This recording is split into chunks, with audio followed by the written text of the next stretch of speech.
Бейнебаянды бастамас бұрын айта кетейін. Каналға аз ғана адам жетпей тұр. Подписка басып кетсеңіздер, разы боламын.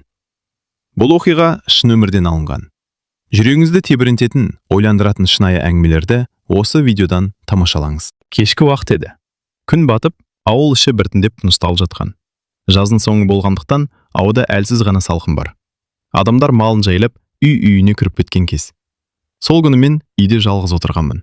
Телефонды қарап отырып, уақыт өткізіп жатқанмын. Бір кезде анам: «Балам, көрші апайғамна жаңа демдеген шайды апарып келші. Күні бойы жалғыз отыр ғой», деді. Мен үндемей басымды изедім. Біздің көршіміз 58 жастағы жалғыз тұратын әйел. Күйеуі көп жыл бұрын қайтыс болған. Балалар қалада, сирек келеді. Ауылда оны бәрі жай ғана апай деп атайды. Шайды алып, көрші үйге қарай жүрдім. Кешкі ауылдың тыныштығы ерекше болады. Иттер анда-санда ғана үріп қояды. Алыстан бір трактордың дыбысы естіледі. Қалғаны толық тыныштық. Көрші үйдің есігін қағып едім. Іштен оның даусы шықты. «Кім ол?» «Мен ғой, апай, шай әкелдім». Есік ашылды. Апай күлімсіреп тұр екен. «Кір, балам, рахмет». Үйдің іші жылы, жарығы ашық. Үстел үстінде печенье, кәмпит, тосап, бәрі дайын тұр. «Ой, апай, қонақ күтіп отырғанда екенсіз ғой», дедім әзілдеп. «Қонақ қайдан болсын? Өзім үшін қойдым. Жалғыз адамға да кейде дастархан жайғың келеді», деді ол жай ғана. Мен шайды үстелге қойдым. Енді кетейін деп тұрғанымда апай: «Асықпай отыршы, 2 минут әңгімелесіп ет. Жалғыз адамға кейде бір ауыз сөздің өзі керек», деді. Ойлап қарасам, расында асығып тұрған ештеңе жоқ еді. «Жарайды апай», деп отырдым. Ол шай құйып берді. Алғашқыда әңгіме қарапайым нәрселерден басталды. Алдағы жаңалықтар, көршілер, мал-жан туралы. Бірақ бір кезде апай күрсініп алды. «Кейде осы үй тым тыныш болып кетеді», деді. Мен үндемей тыңдап отырдым. Бұрын бұл үйде өмір бар еді. Күйеуім тірі кезде, балалар кішкентай кезде үйден күлкі кетпейтін. Оның даусы сәл бәсеңдеп кетті. «Ал қазір», деді де тоқтап қалды. Бір сәт үнсіздік орнады.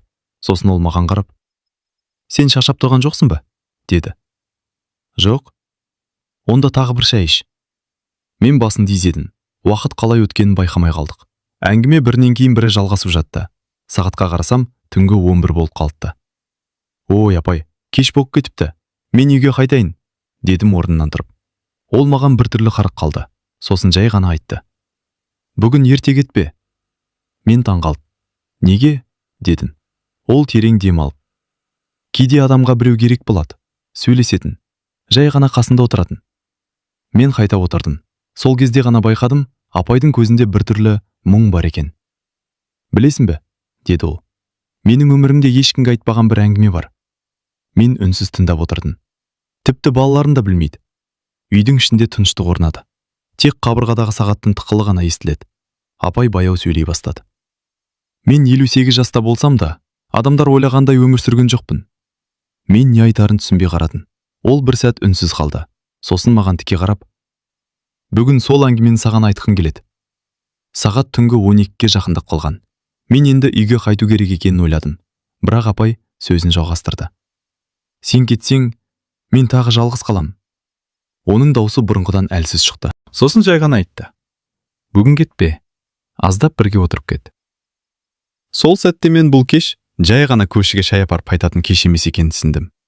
Ал мен ол үйден таң атқанша шалмайтынымды әлі білмеген едім. Үйдің іші тым-тыныш болып кетті. Қабырғадағы сағаттың тықылы ғана естіледі. Сағат түнгі 12-ден асып кеткен. Менің ойымда бір ғана нәрсе тұрды. Апай не айтпақ? Ол бір сәт үнсіз отырды да шайдан бір ұрттап алды. Қолдар сәл дірілдеп тұрғанын байқадым. «Білесің бе, балам? Адамдар сырттан қарап бәрін білеміз деп ойлайды», деді ол баяу. «Қалай сонда?» дедім. «Мысалы, мен туралы ауыл не ойлайды? Күйеуі бар еді, балалары бар, өмірі жаман болмаған деп ойлайды». Ол басын шайқады. Бірақ шындық мүлде басқа. Мен үндемедім. Оның әңгімесі біртүрлі ауыр сезіле бастады. «Мен күйеуіме өте жас кезінде тұрмысқа шықтым», деді апай. «Ол кезде небәрі 19 жаста едім». Ол көзін бір нүктеге тігіп, өткенін есіне түсіріп отырғандай. «Басында бәрі жақсы болды. Үйлендік, балалар дүниеге келді. Ауылдағы адамдар бізді үлгілі отбасы деп ойлайтын». Бірақ ол күрсінді. Бірақ үйдің ішінде бәрі басқаша еді. Мен сәл еңкейіп тыңдай бастадым. Күйеуім өте тұйық адам болатын. Сыртта ешкімге дауыс көтермейтін. Бәрімен жақсы сөйлесетін. Ал үйге келгенде мүлде басқа адамға айналатын. Қалай? Дедім абайлап. Ашулы. Үнемі ашулы. Ұсақ нәрсеге бола айқай шығаратын. Ол үнсіз қалды. Бірақ ең ауыр нәрсе ол емес еді. Менің ішімде бір түрлі сезім пайда болды. Ең қиыны үйде жылылық болмады. Ол осы сөзді ерекше баяу айтты. Адам кейде тамаққа емес, жылы сөзге мұқтаж болады. Біреу саған қарап күлімсіресе, хал жайыңды сұраса, ол тағы бір күрсінді. Ал мен ондайды көп көрмедім. Мен не айтарымды білмей отырдым. Сыртта жел сәл гуілдеп тұр. Керезе әйнегі анда-санда сықыр етеді. Балалар өсті. Бірі қалаға кетті, бірі жұмысқа тұрды. Үй біртіндеп босап қалды. Ол шай құйып жатып тағы сөйледі. Сосын күйеуім ауырып қалды. Қатты ма? Дедім. Иә, 1 жылдай төсек тартып жатты. Ол маған қарады. Сосын кезде мен оған күндіз-түні қарадым. Тамақ бердім, дәрі бердім. Бір ретте тастап кеткен жоқпын. Бірақ оның көзіне қарасам, бір өкініш бар сияқты. Ол қайтыс болғанда, ауыл адамдар маған қарап, бейшара, жесір қалды деді. Ол басын шайқады. Бірақ мен ішімнен басқа нәрсе сездім. Мен таңғалып, қандай? Дедім. Ол бір сәт ойланып тұрды. Босап қалғандай болдым. Бұл сөзді айтқанда өзі де таңғалғандай көрінді. Өйткені өмір бойы бір нәрсені күтіп жүріппін. Нені? Дедім. Ол маған тура қарады. Жай ғана бақытты болуды. Үйдің ішінде тағы да тыныштық орнады. Мен оның сөздерін ойланып отырдым. Сосын апай баяу сөйледі. Бірақ бір нәрсе бар. Оның даусы өзгеріп кетті. Мен оны ешкімге айтқан емеспін. Мен үндемей күтіп отырдым. Ол тағы бір ұрттам шай ішті. Күйеуіммен бірге тұрған 30 жылдан астам уақыт ішінде мен өзімді бірде-бір рет бақытты әйел сияқты сезінген емеспін. Бұл сөз мені қатты таңғалдырды. Ол жалғастырды. Адамдар жылдар өтті, бәрін үйреніп кетесің дейді ғой. Иә. Бірақ кейбір нәрсеге үйрену мүмкін емес. Сосын ол маған біртүрлі көзқараспен қарады. Сондықтан кейде түнде ұйықтай алмаймын. Неге? Дедім. Өйткені ойлаймын. Менің өмірім осылай өтіп кетті ме деп. Сағатқа қарасам, түнгі 1 болып қалыпты. Мен орнымнан тұрайын деп едім, бірақ апай кенет айтты. Әлі кетпе. Мен қайта отырдым. Ол маған жақынырақ еңкейіп. Мен саған осының бәрін неге айтып отырғанымды білесің бе деді. Жоқ. Ол біраз үнсіз қалды. Сосын күтпеген сөз айтты. Өйткені мен сенен бір нәрсе сұрағым келеді. Мен таңырқап, қандай нәрсе? Дедім. Ол бір сәт көзімді тік қарап тұрды. Сосын жай ғана айтты. Егер мен саған бір өтініш айтсам, сен бас тартпайсың ба? Мен не айтарымды білмей қалдым. Үйдің ішінде тыныштық күшейе түсті. Ал мен сол сәтте бұл түн одан да күтпеген жағдайларға қаратын әлі түсінбеген едім. Үйдің ішінде ауыр тыныштық орнады. Қабырғадағы сағаттың тықылы ғана анық естіледі. Сағат түнгі 1-ден асып кеткен. Мен апайдың жаңа айтқан сөзін ойланып отырдым. Мен сенен бір нәрсе сұрасам, бас тартпайсың ба? Бұл сөз жай ғана сұрақ емес сияқты еді. Қандай өтініш? Дедім ақын. Апай бірден жауап бермеді. Терезеге қарап біраз отырды. Сыртта ауыл толық тынышталып қалған. Кек анда-санда бір иттің үргені ғана естіледі. Ол терең дем алды. Білмеймін, саған айту дұрыс па, жоқ па? Мен ештеңе демедім. Бірақ бүгін айтпасам, мүмкін тағы ешқашан айта алмаймын. Ол маған қайта қарады. Көзінде қорқыныш пен батылдық аралас бір сезім бар. Білесің бе, балам, адам жас кезде көп нәрсені кейінге қалдырады. Қалай? Дедім. Уақыты келеді, кейін болады деп жүре береді. Ол басын шайқады. Ал бір күні оянып қарасаң, уақыт өтіп кетіпті.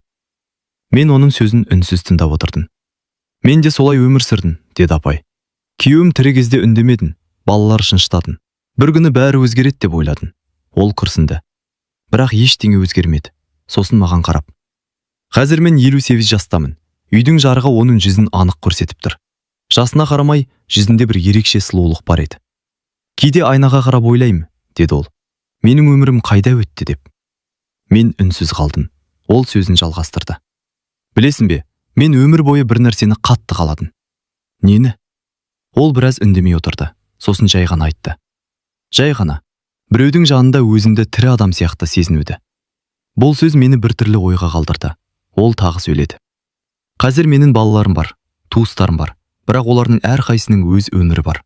Ал мен осы үйде жалғызбын. Сыртта жел күшейе бастады. Терезе сәл сыңғырлап қойды.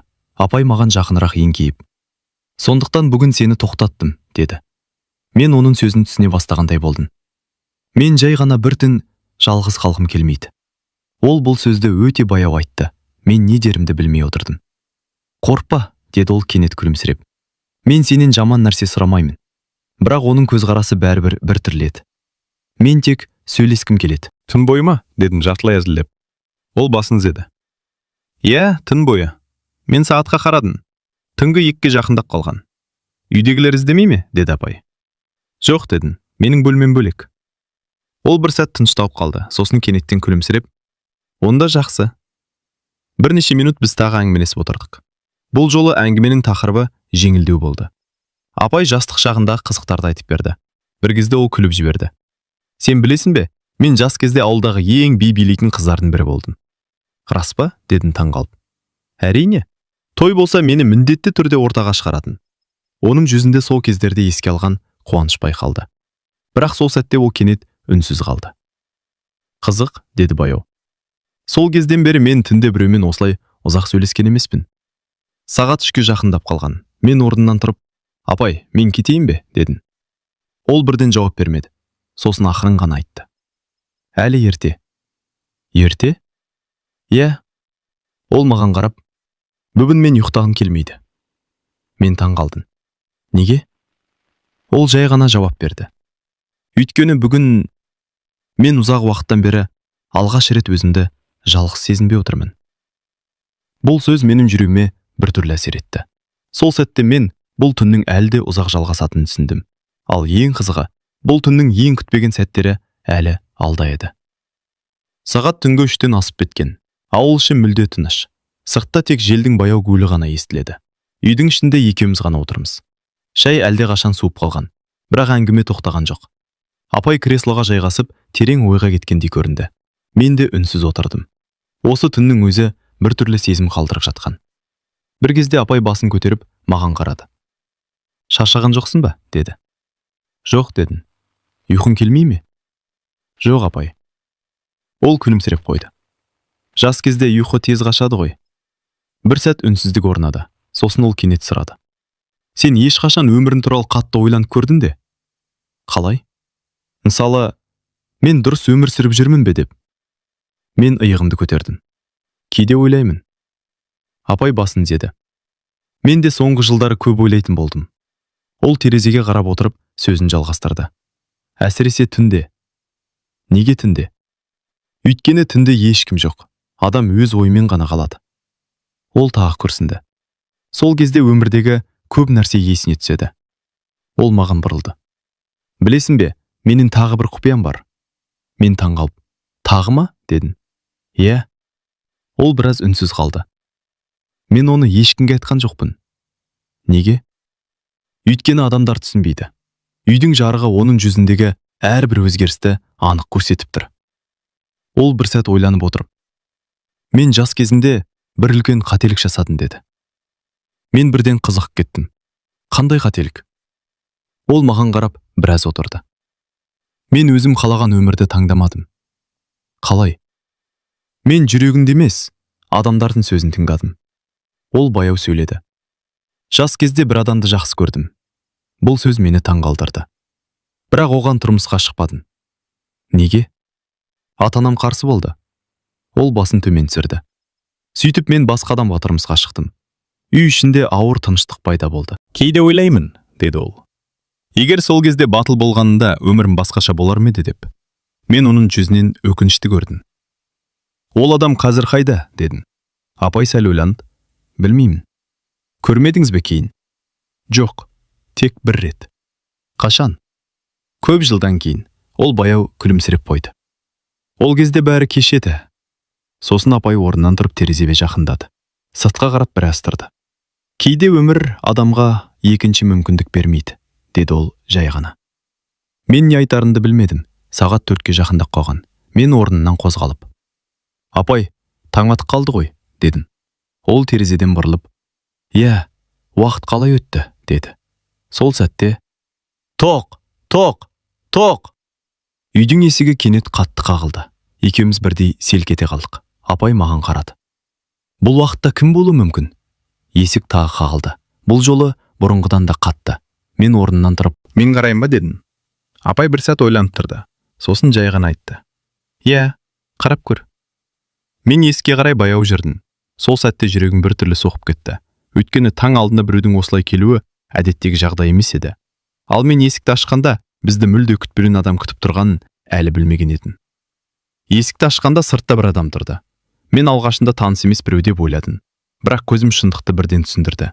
Бұл көршінің ауылдан келген туысы еді. Апай деп қатты дауыспен шақырды. Сен қайдасың? Апай кенетті қорқынышпен тұрып кетті. Көздерінде таңданыспен уайым араласқан сезін анық көрінді. Ештеңе жоқ, жай ғана сөйлесіп отырдық, деді ол мені қарап. Туысы күдікпен маған қарады. Саған кім? Деді салқын дауыспен. Апай орнынан тұрып тыныс алып жауап берді. Бұл жай ғана көрші, деді ол дауысы дірілдеп. Мен оған бір әңгімені айтып отыр едім. Туысы басын шайқап, бірақ одан әрі дауыс көтерді. Осы уақытта, түн ортасында, не істеп отырсыңдар? Үйдің ішінде бір түрлі кернеу пайда болды. Мен үндемей отырдым. Тек жағдайды бақылап тұрдым. Апай менің алдыма шықты. Сақ бол балам, мұны түсіндірмесек, ауыл адамдары дұрыс түсінбейді, деді. Сол сәтте туысы кенеттен есік жаққа қарап, бұл туралы ертең бәрі біледі, деп бір ауыз сөз айтты да, қайтадан ауылға қарай кетуге ыңғайланды. Апай кенеттен үндемей қалды. Оны бір түрлі сезім биледі. Қорқыныш, уайым, өкініш бәрі араласқан. Мен оған қарап, апай, бәрі жақсы болады дедім. Ол жай ғана басын изеді, бірақ оның көзінен жас жарқ етті. Сол сәтте мен түсіндім. Бұл түн жалғыздықтан, тосқауылдардан арылуға арналған ерекше сәт. Бірақ ол әлі аяқталған жоқ. Түннің салқын ауасы бөлмеге еніп, терезеден жеңіл жел есіп тұрды. Апай креслоға қайта отырып, басын алақанмен ұстап отырды. Бүгінгі түн мен үшін ұмытылмас болады, деді ол біршама әлсіз даусымен. Ал мен бұл түннің таңға дейін созылатынын және одан да күтпеген оқиғалар болатынын әлі білмедім. Түннің соңғы сағаттар еді. Жел сыртта әлі де естіліп тұр, бірақ ол бұрынғыдан әлдеқайда бәсең. Біз екеуміз апаймен әлі отырмыз. Көршінің туысының кетуі жағдайды біршама тыныштандырды, бірақ бөлмедегі кернеу әлі сақталды. Апай орнынан тұрды да терезеге жақындап сыртқа қарады. Қызғылт сары таң сәулесі ауылдағы үйлердің үстін жауып үлгерген. Ол терең дем алып маған қарады. Қарашы, таң атты. Мен үшін жаңа күн басталды. Мен оның жанында отырып, түні бойға әңгімені ойладым. Шындығында бұл тек әңгіме емес, ол өз өміріндегі ұмытылмас түнін бөліскен уақыт болды. Сен білесің бе? Деді апай. Кейде адам біреуге өз сырын айтып, жай ғана сөйлесіп отыру арқылы бақытты бола алады. Мен басымды изедім. Сол сәтте түсіндім. Бұл түн біздің екеуміз ішінде бір түрлі әрі маңызды тәжірибе болды. Апай орнынан тұрып, менің қолымды ақырын қойды. Бүгінгі түнді ешқашан ұмытпаймын, деді ол. Мен оған күлімсіреді. Сыртта күн толық шықты. Ауыл үйлі-бүйлі, малдар жайылып, тыныштық қайта орнады. Бірақ біздің ішкі тыныштық біз үшін ғана ерекше еді. Енді сен кетесің бе? Деді апай. Енді даусы бұрынғыдан жылы. Иә, дедім. Бірақ бұл түн ешқашан ұмытылмайды. Ол мені ұзақ қарап, соңғы рет күлімсіреді. Солай болсын, деді. Келесі жолда тек әңгімелесуге ғана келесің деп үміттенемін. Мен орнымнан тұрдым, есікті жауып, сыртқа шықтым. Ауылда таңғы тыныштықпен бірге жаңа күн басталды. Ал мен жүрегімде бір ерекше сыр қалдырдым. 58 жастағы көшімнің сол түні мені таңға дейін ұйықтатпауы тек жай әңгіме емес, өмірдегі жалғыздық пен жылылықты сезінудің белгісі еді. Таң атқанда мен түсіндім. Кейде адамдарға ең үлкен сый қолдау мен қарапайым әңгіме.